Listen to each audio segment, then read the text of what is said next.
الحمد لله الحمد لله نحمده ونستعينه ونستغفره ونؤمن به ونتوكل عليه ونعوذ بالله من شرور أنفسنا ومن سيئات أعمالنا من يهده الله فلا مضل له ومن يضلله فلا هادي له وأشهد أن لا إله إلا الله وأشهد أن محمدا عبده ورسوله صلى الله عليه وعلى آله وأصحابه وبارك وسلم تسليما كثيرا كثيرا. أعوذ بالله من الشيطان الرجيم. بسم الله الرحمن الرحيم. لا إكراه في الدين ومن يبتغ غير الإسلام دينا فلن يقبل منه وهو في الآخرة من الخاسرين. وقال النبي صلى الله عليه وسلم إن المؤمن ليدرك بحسن خلقه درجة الصائم القائم أو كما قال عليه الصلاة والسلام. کی فطرت نے قدرت نے لچک دی ہے، اسلام کی فطرت نے قدرت نے لچک دی ہے، یہ اتنا ہی ابھرے گا جتنا کہ لوگ دبائیں گے۔ آج اسلام دشمن طاقتوں کی طرف سے اعتراض بڑے زور و شور کے ساتھ کیا جا رہا ہے کہ اسلام دنیا میں اپنی اعلیٰ تعلیمات کی وجہ سے نہیں بلکہ طاقت کے بل بوتے پر پھیلا ہے، اور اسلام کی اشاعت میں اور اسلام کے پھیلنے میں لوہے کی تلوار تھی جس کی وجہ سے اسلام پھیلا ہے۔ یہ اعتراض دشمنوں کی طرف سے کیا جا رہا ہے، حالانکہ یہ اعتراض غلط اور بے بنیاد ہے۔ اسلامی تاریخ کا مطالعہ کرنے والا، اسلامی ہسٹری کا پڑھنے والا، اسلامی تاریخ کا مطالعہ کرنے والا، ہر قاری ہر پڑھنے والا یہ فیصلہ کرنے پر مجبور ہوگا کہ اسلام دنیا میں اپنی اعلیٰ تعلیمات کی وجہ سے پھیلا ہے۔ اسلام کے پھیلنے میں لوہے کی تلوار نہیں تھی، جنگ و جدال نہیں تھی، اسلام دنیا میں اپنی اعلیٰ تعلیمات اور اپنے بلند اخلاق کی وجہ سے پھیلا ہے۔ اسلام کی اشاعت میں لوہے کی تلوار نہیں ہے، اسلام کے پھیلانے میں لوہے کی تلوار نہیں ہے۔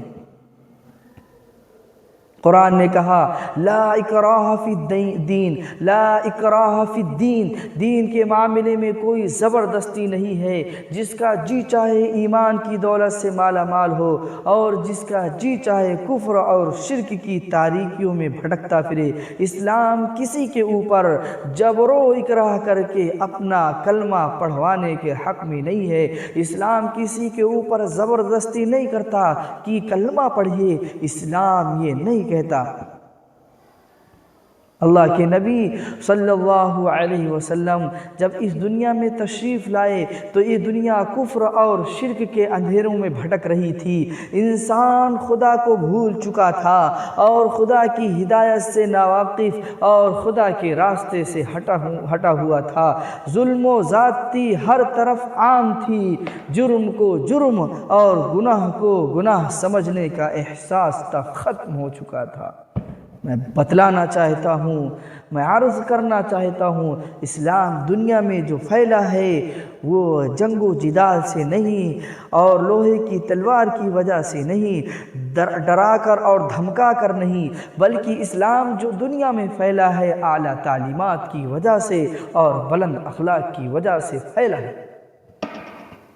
اللہ کے نبی صلی اللہ علیہ وسلم جب اس دنیا میں تشریف لائے تو یہ دنیا کفر اور شرک کے اندھیروں میں بھٹک رہی تھی۔ انسان خدا کو بھول چکا تھا اور خدا کی ہدایت سے ناواقف اور خدا کے راستے سے ہٹا ہوا تھا۔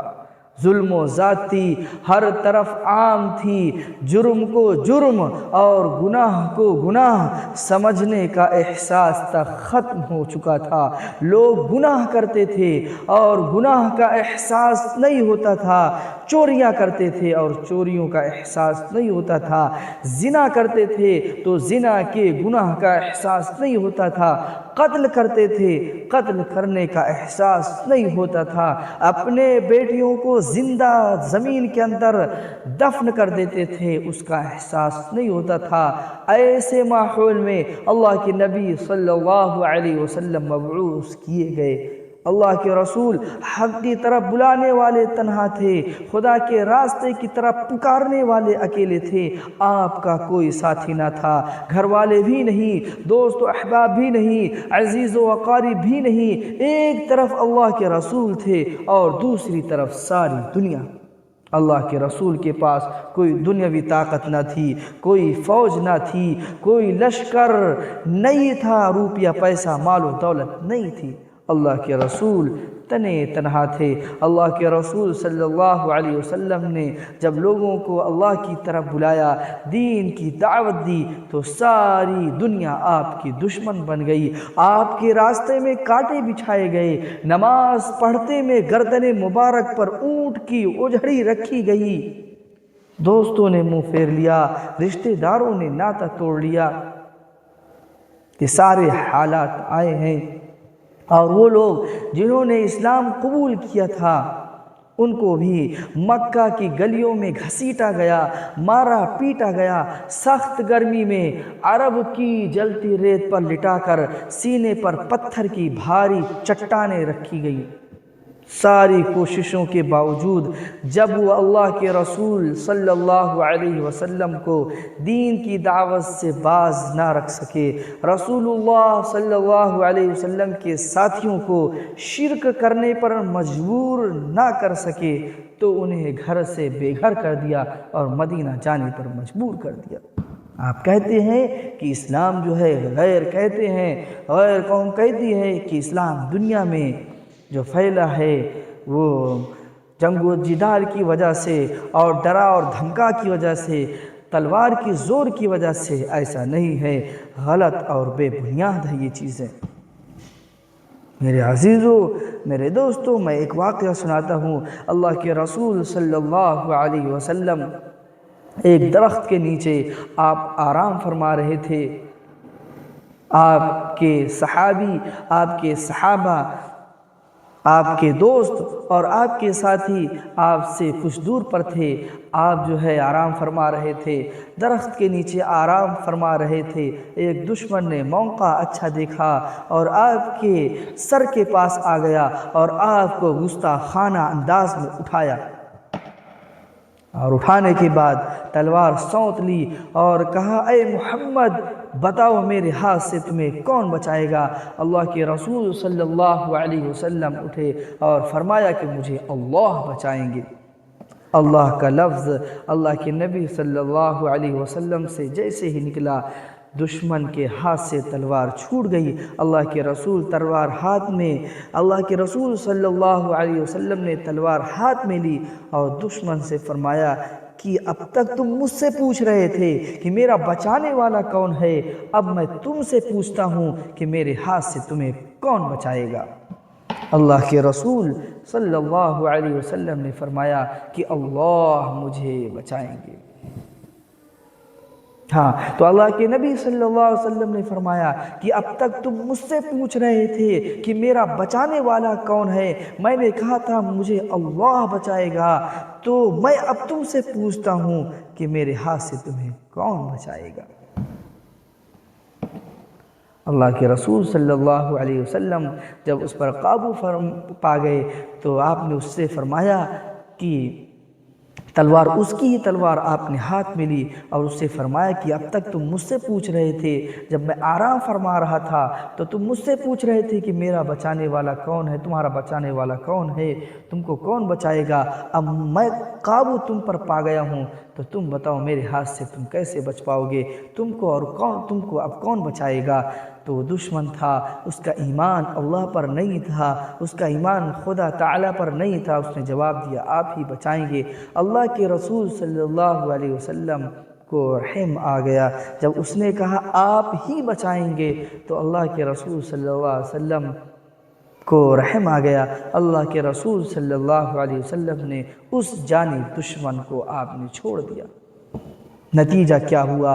نتیجہ کیا ہوا کہ مکہ فتح ہونے کے بعد وہ اس دشمن نے اسلام کو قبول کر لیا۔ تو یہ تھا نتیجہ، یہ تھے بلند اخلاق جس کی وجہ سے اسلام پھیلا ہے۔ جو لوگ کہتے ہیں کہ اسلام دنیا میں جو پھیلا ہے تلوار کے زور سے، غلط اور بے بنیاد ہے، اس کی کوئی حقیقت نہیں ہے۔ اگر تلوار کی زور سے پھیلا ہوتا تو اللہ کے رسول صلی اللہ علیہ وسلم قابو پانے کے بعد فرماتے کہ بتاؤ کلمہ پڑھو نہیں ورنہ گردن اڑا دیں گے، لیکن آپ نے ایسا ہرگز نہیں کیا، آپ نے اس کو چھوڑ دیا۔ میں ایک واقعہ سناتا ہوں، بڑا دلچسپ واقعہ ہے۔ مکہ فتح ہونے کے بعد صحن مکہ میں سارے مکہ کے لوگ جمع تھے، وہ سبھی جنہوں نے رسول خدا صلی اللہ علیہ وسلم کے ساتھیوں کو تکلیفیں پہنچائی تھیں، اور وہ سبھی جنہوں نے اللہ کے رسول صلی اللہ علیہ وسلم کے چچا حضرت حمزہ رضی اللہ عنہ کے ناک کان کاٹ کر گلے کا ہار بنایا تھا، وہ وحشی بھی آپ کے قابو میں تھا جنہوں نے آپ کے چچا کو قتل کیا تھا۔ سارے مجرم آپ کے سامنے بے بس کھڑے ہوئے تھے، جنہوں نے اسلام کو مٹانے کی کوشش کی تھی، اور جنہوں نے صحابہ کو تکلیفیں پہنچائی تھی، جنہوں نے آپ صلی اللہ علیہ وسلم کے ساتھیوں کو قتل کیا تھا، اور جنہوں نے آپ صلی اللہ علیہ وسلم کے گھرانے کو تکلیفیں پہنچائی تھی، سارے کے سارے لوگ ایک صف میں کھڑے تھے، اور سارے کے سارے لوگوں پر آپ قابض ہو چکے تھے، آپ قابو پا چکے تھے۔ اس موقع پر میرے عزیزوں، میرے دوستوں، اس موقع پر اللہ کے نبی صلی اللہ علیہ وسلم نے اعلان فرمایا لا تثریب علیکم اليوم انتم طلقاء۔ اکرمہ ابو جہل کا بیٹا بھی اس موقع پر تھا، وہ فرار ہو گیا تھا، اللہ کے نبی صلی اللہ علیہ وسلم نے اس کو بھی امن دے دی۔ امن دینے کی وجہ سے، معاف کرنے کی وجہ سے اکرمہ جو ابو جہل کا بیٹا ہے وہ بھی اسلام میں داخل ہو گیا۔ میرے بھائیو اور دوستو، یہاں پر اللہ کے رسول صلی اللہ علیہ وسلم چاہتے تو ایک ایک دشمن سے اپنا بدلہ لے سکتے تھے، لیکن آپ نے اعلان فرما دیا لا تثریب علیکم اليوم انتم طلقاء، آج تم پر کوئی پکڑ نہیں ہے، تم سب آزاد ہو۔ یہ جب معافی کا اعلان ہوا تو سارے کے سارے لوگ اسلام میں داخل ہو گئے، ہندہ بھی اسلام میں داخل ہو گئی، وحش بھی اسلام قبول کر لیا، اور جو ہے اکرمہ بھی اسلام قبول کر لیا، ابو سفیان بھی دائرے اسلام میں داخل ہو گیا، سارے کے سارے لوگ داخل ہو گئے۔ میں ایک حدیث سناتا ہوں اور اسی پر اپنی بات کو ختم کرتا ہوں، وقت کم ہے، جمعہ کا دن ہے، وقت کم ہے، وقت کم ہونے کی بنیاد پر زیادہ ٹائم آپ سے نہیں لے سکتا، ایک حدیث سناتا ہوں۔ حضرت عائشہ رضی اللہ عنہا فرماتی ہیں کہ اللہ کے رسول صلی اللہ علیہ وسلم نے فرمایا کہ یہ شخص جو آ رہا ہے یہ اپنے قبیلے کا بڑا بدتمیز اور بہت برا آدمی ہے۔ حضرت عائشہ رضی اللہ عنہا فرماتی ہیں کہ ایک شخص اللہ کے رسول صلی اللہ علیہ وسلم کے پاس آنے کی اجازت مانگی تو آپ صلی اللہ علیہ وسلم نے فرمایا عائشہ یہ اپنے قبیلے کا بہت برا اور بہت بدتمیز آدمی ہے۔ پھر اس کے بعد آپ نے اجازت دے دی، وہ آ گیا تو آپ نے بڑی نرمی کے ساتھ گفتگو فرمائی، بڑی نرمی سے آپ نے بات چیت کی، اور جب وہ چلا گیا تو پھر حضرت عائشہ رضی اللہ عنہ نے فرمایا اے اللہ کے رسول، آپ کہہ رہے تھے کہ اپنے قبیلے کا یہ بہت برا اور بہت بدتمیز آدمی ہے، آپ نے اس سے بڑی نرمی سے گفتگو کی، آپ نے بڑی نرمی سے بات کی، کیوں آپ نے اس طرح کیا؟ حالانکہ یہ بہت برا آدمی ہے، پھر بھی آپ نے اس طریقے سے بات کی۔ اتنی نرمی سے آپ نے بات کی۔ تو اللہ کے نبی صلی اللہ علیہ وسلم نے فرمایا عائشہ سنو، جس کی بات چیت کی وجہ سے، جس کی گفتگو کی وجہ سے اور جس کے برا بولنے کی وجہ سے، برا لفظ بولنے کی وجہ سے لوگ اس سے ملنا جلنا چھوڑ دیں، تو اللہ تعالیٰ قیامت کے دن اس کو بدترین درجے میں رکھے گا۔